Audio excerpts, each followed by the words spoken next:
In the ancient kingdom of Eldoria, there lived a beautiful princess named Seraphina. She was known not only for her grace and beauty but for her curiosity and courage, traits that often led her into forbidden places.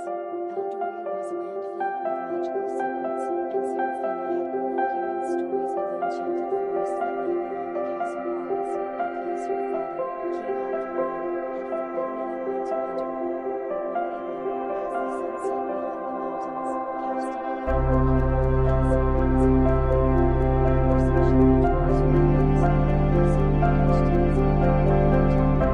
managed to conceal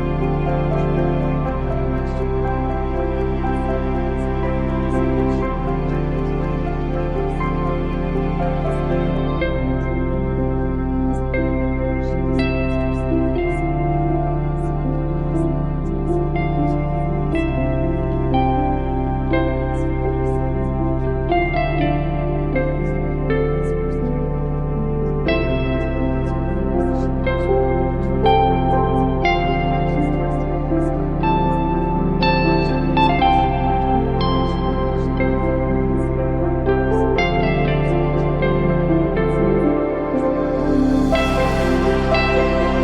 enchanted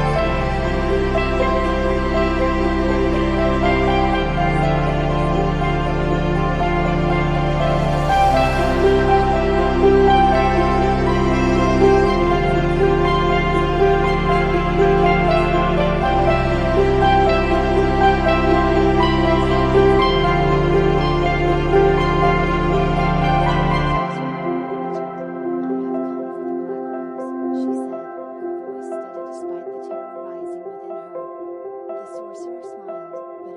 to the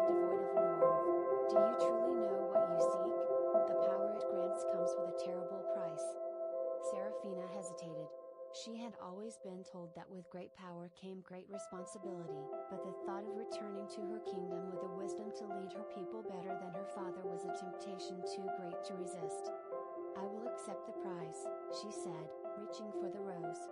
As soon as her fingers brushed the petals, the world around her shifted. The ground beneath her feet vanished, and she found herself in a dark, endless void. The sorcerer appeared before her again, but now he looked older, his face lined with the weight of centuries. "The price is this," he said. "In taking the black rose, you have bound yourself to it. You may leave this place with the power you desire, but each night, as the moon rises, you will return here, trapped in this void until dawn." Seraphina's heart sank. She had not anticipated such a curse. But the deal was done. With a wave of his hand, the sorcerer released her back into the world, and she found herself once more standing in the clearing, the black rose in her hand. She returned to the castle, and as the days passed, Seraphina's wisdom and strength grew. She became a beloved ruler, admired by all for her fairness and intelligence. But each night, when the moon rose, she was pulled into the sorcerer's dark realm, where she wandered the void alone, trapped by the very power she had sought. And so, Princess Seraphina ruled by day, but by night, she was a prisoner of her own ambition, forever caught between the light of her kingdom and the darkness of her curse.